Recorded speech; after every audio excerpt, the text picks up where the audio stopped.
Welcome everyone, this is my tutorial for the OS Cube. Today I'm showing a beginner method for solving this puzzle. The goal is to be beginner friendly, but also still somewhat efficient. At first this puzzle can be really confusing, so I'll start with a review of how it works. These tiles on the outside of the puzzle pop in and out as you turn it. Tiles that are opposite one another always behave the same. So if this one is in as well, and if this one is out as well, and vice versa.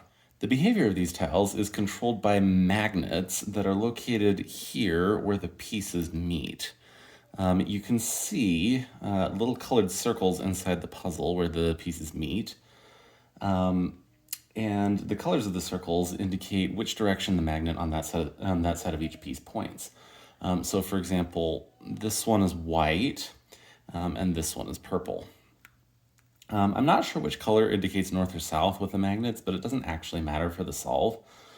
Since opposite ends of magnets attract, that means that these two tiles lay flat as long as the magnets right here show one purple and one white circle. If both circles were white or both were purple, these two tiles would pop out, and these little circles inside the puzzle would pop into the inside of each of these pieces. So here's an example of what that looks like. As you can see, these would be purple, both, and they pop out and sink into the puzzle a little bit in there. So you can see the color of the circles by pushing on the tiles to force the circles to be visible again, like that. The orientation of the magnets is the only distinction between the different kinds of corners on this puzzle. 4 of the corners have 2 white spots and 1 purple spot, and 4 have 2 purple spots and 1 white spot.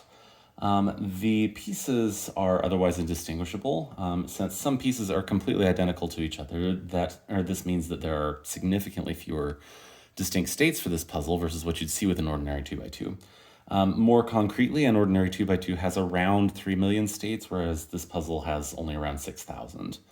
Even within that, I'm counting different configurations of the magnets, not different observable states of the tiles. There are fewer observable states for the tiles, but the configuration of the magnets still affects the solve, so I prefer to count that way. There are several different ways to have the pieces arranged that make the puzzle appear solved. This, combined with the small state space for the puzzle, makes it somewhat practical to solve this just by fiddling with it for a while. If you've done this a few times, you can probably even start to recognize states that are almost solved and then go from there. I imagine that if someone really wanted to solve this entirely by memorization, they could and would be able to do so very quickly.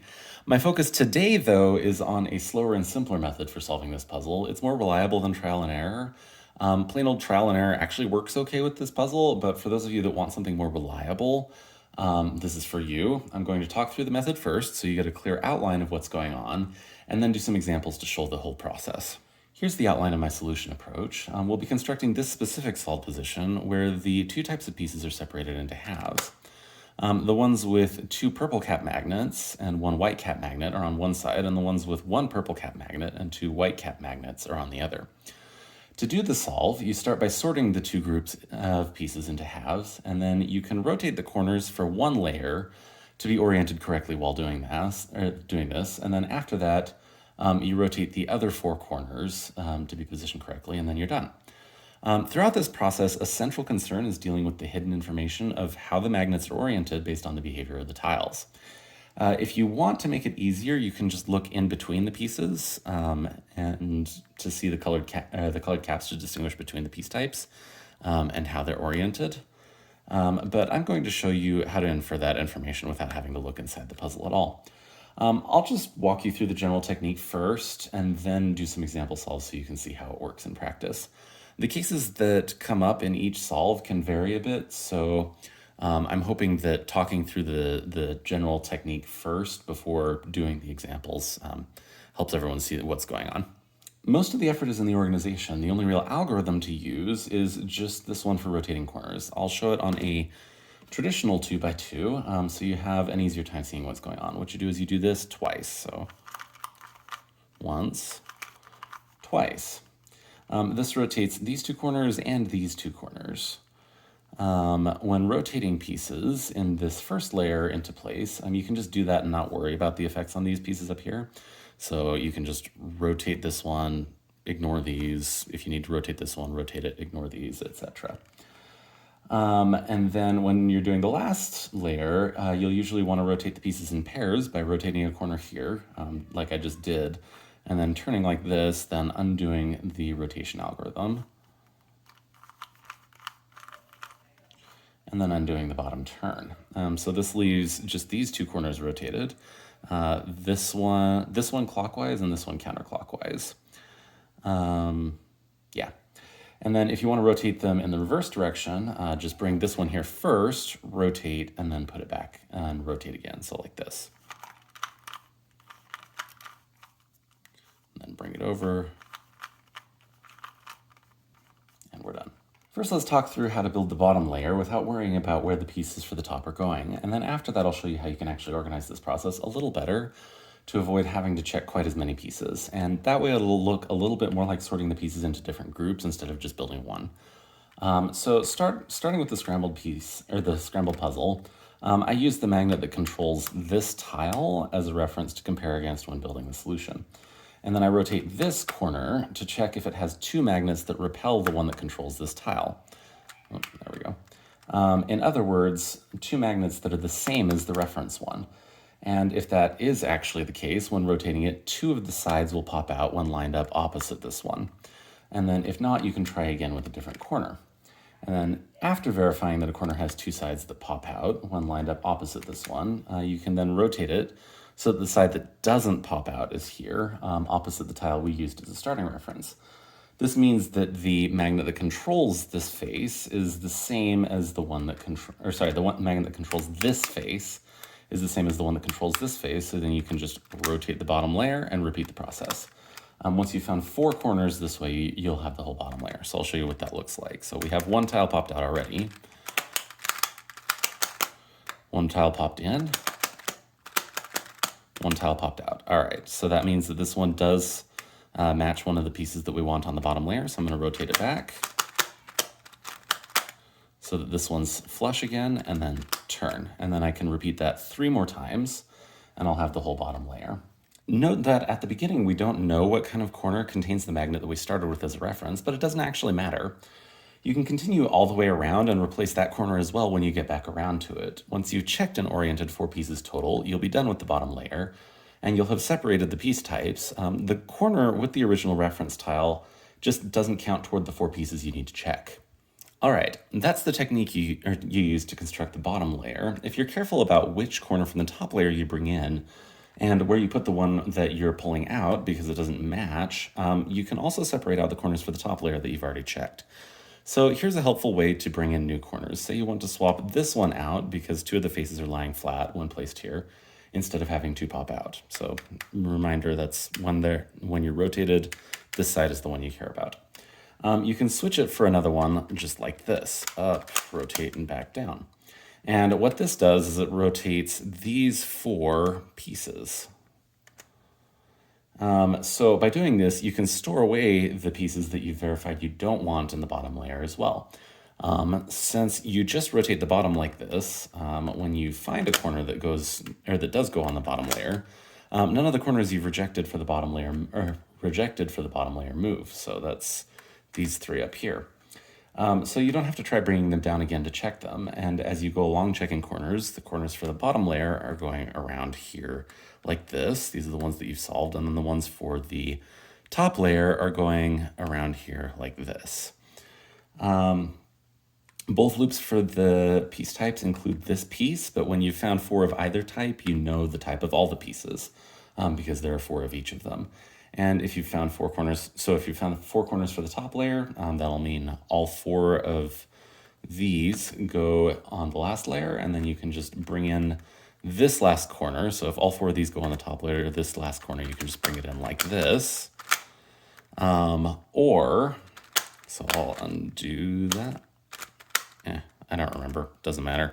Anyway, so if you have all 4 of these needing to go on the top layer and you haven't already rotated this one into place, you can just go like that as well. And then if you find all of the corners that go on top before finding all of the ones that go on the bottom, you don't have to worry about checking the remaining corners for the bottom layer, but you do still need to rotate them though. As I mentioned earlier, to rotate a piece in the bottom layer, you can just rotate these 4 corners using the maneuver I showed earlier until this one is oriented correctly, and then just move on to the next one down here. And you can ignore what's going on with how the top layer is rotated, because we haven't solved that yet.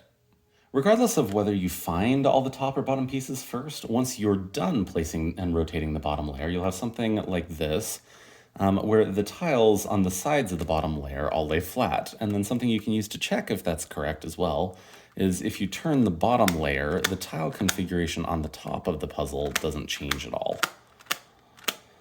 So next you can flip the puzzle over and use the corner rotating algorithm I showed earlier to rotate the corners on this layer in pairs until they're all properly placed. Since the corners have to be rotated in pairs, there's actually a specific orientation that works for each corner. And after solving the first layer, there will be at least one corner with the bottom tile flat. So pick one of them to orient first. It's already oriented correctly if when you turn it up like this tile is popped out. And if that's not the case, you need to rotate it clockwise to get it oriented correctly. So for example, to rotate this one, or you can rotate this one clockwise and this one counterclockwise if you want. So what that would look like, this one's already solved, but what that would look like is I would just bring this one in, do the rotation algorithm, and then bring this one back, undo the rotation algorithm. But now this one's not solved.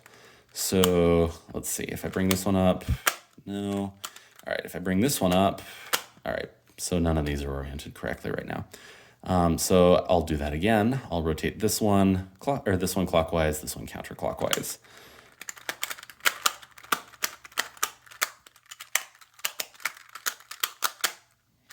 All right, so this is flat, and if I bring this one up, the tile stays out. So great. Once you've verified that this one is rotated such that this tile is flat and this tile pops out when rotated up to here, you can go ahead and rotate the other three corner pieces so that they match this one. So specifically, you rotate these two until this tile and this tile are flat, and then turn and rotate these two until this tile and this tile are flat. And then the last one will already be solved after that. If the corner you're interested in isn't already solved, then you can look at this tile on its side to see which direction you need to rotate it.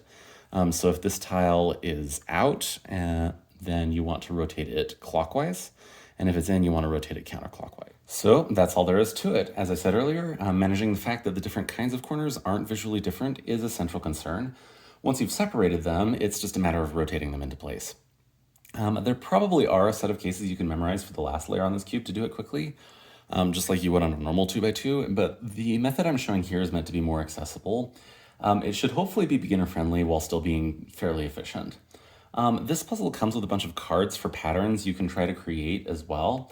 I'm not going to go into more detail on that here though.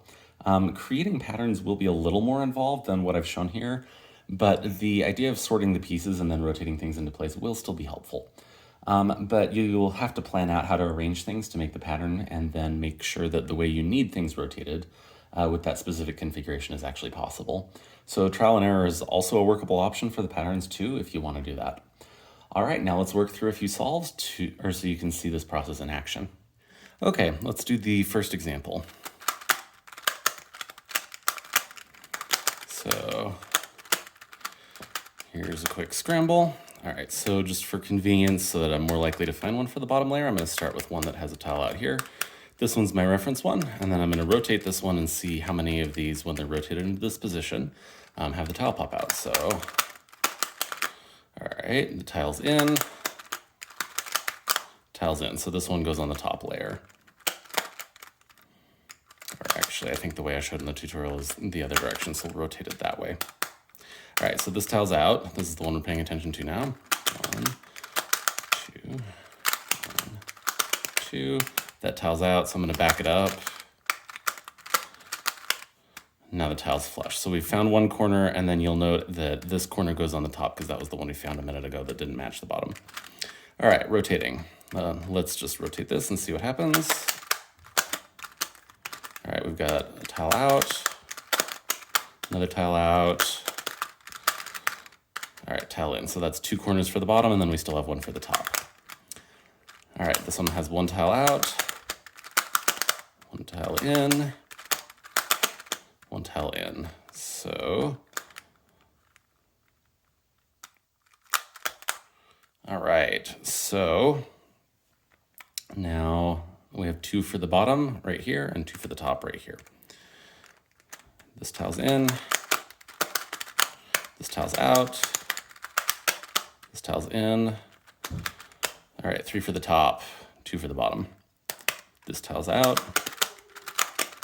this tile's in, this tile's out. Back it up to get this one flat. So now we have 3 and 3. So regardless, this will be the last one. Let's see if it goes on the top of the bottom though. So there's an out, that one's out, that one's in. So we now have the whole bottom layer done. And as I mentioned, you can test that because I can rotate the bottom and the tiles on the top don't change. And then all of these around the sides are all flat. So what I'm going to do is I'm going to flip this over. I'll pick one of these that is flat, pop it up. It doesn't pop out up here, so that means this one needs to be rotated to be in proper position. So what I'll do is I will rotate this one.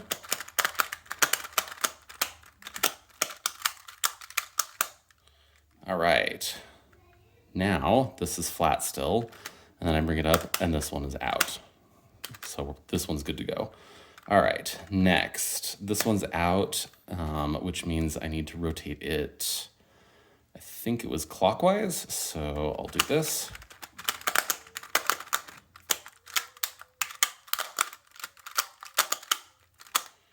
All right, so this tile's flat, that one's good to go.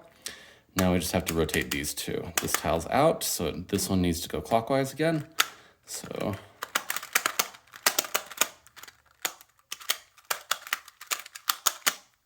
all done. Okay, here's another example. So we'll do a scramble.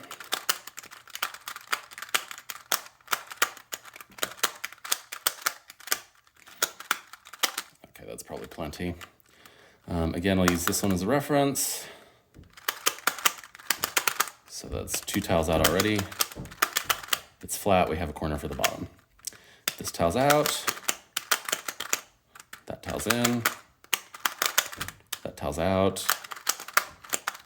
So I'm backing it up. Now we have the flat configuration. So this one's rotated, so this is flat again, and these are both tiles for the bottom, or corners for the bottom, I mean. All right, this tile's out, that tile's in, that tile's in, this one goes on top.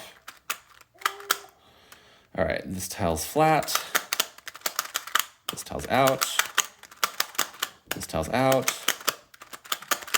All right, so that's 3 for the bottom, 1 for the top thus far. So if this one's on the bottom, then we're done. And if not, then I'll just line it up for the top. So this tile's out, this tile's out. All right, that's the bottom layer done. And actually, that's the whole thing solved. Sometimes you just get lucky like that. So, ta-da.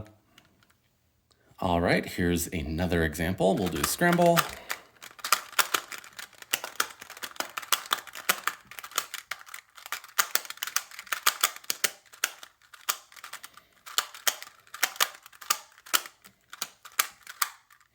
All right, so this one's the reference. This tile's out. This tile's in. This tile's in, so this corner goes on top. Or actually, the other way. All right, this tile is in. This tile's in, so this corner goes on top as well. This tile is in. This tile's out. This tile's out. All right, so that one's positioned correctly because this one's in now and it has 2 tiles out, so it's on the bottom. So I think that was 2 corners for the bottom, or maybe it was just 1. I don't remember. Doesn't matter. I'll just keep looping. All right, so we have at least 1 corner for the bottom. And then this tile's in. This tile's in, so that one goes on top. This tile's out. This tile's out. That tile's in, so that's another one for the bottom. This tile's in. That tile's out. That tile's in. So if I remember right, that's 4 for the top now, actually. And I haven't rotated these. In the back, I just have these 2 thus far, so I can just pop this up, and then the pieces are separated into halves. So I just have to worry about rotating things now. So that just means rotating this one. All right. And then you'll note, again, that if I rotate the bottom, the top doesn't change. So I can flip this over and worry about the bottom one. So we'll see if this one's oriented correctly, because it has one flat already. It doesn't pop out, so I need to rotate this one clockwise. So we'll do...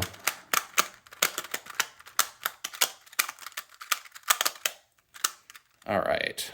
So flat on the bottom, I pop it up, this pops out. Very good. So this one's oriented correctly. Let's rotate the others. This tile's out, so this one needs to go clockwise. So I'll rotate these 2 to make that happen.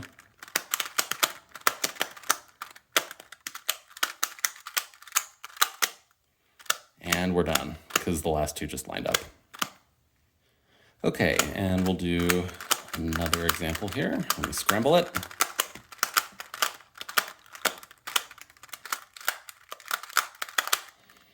All right, great. So here's the reference tile. This one's out. That one's in. That one's out. I'll back it up to get it back so that the tile is in on this side, and then this one's oriented, and this one goes on the bottom. Next, this one's out. In. Out. So I'm gonna back it up to get the one that's in oriented here. This one goes on the bottom again because it has 2 tiles out. Next corner. So we have 2 on the bottom, 0 on the top thus far. This one's in, out, in. So this one goes on top, out, in, out. And then I'll back it up to rotate it into place. So now we have 3 for the bottom. And these 3 are oriented correctly. So again, this one goes on the top, these 3 go on the bottom. We don't know about the others yet. Let's check this one. So this one is flat, so it's an in tile, out, in. So this one goes on top. And then we have a in tile, so that one goes on top as well. So now we have 3 top and 3 bottoms. So we know these 3 go on the top and these 3 go on the bottom. We just have to determine what these 2 are. So this is out, that's out, so that goes on the bottom and we just need to rotate it. There's the bottom, and we got the top for free. All right, that's all for the OS Cube. Best of luck solving this puzzle. It's been a lot of fun. Thank you.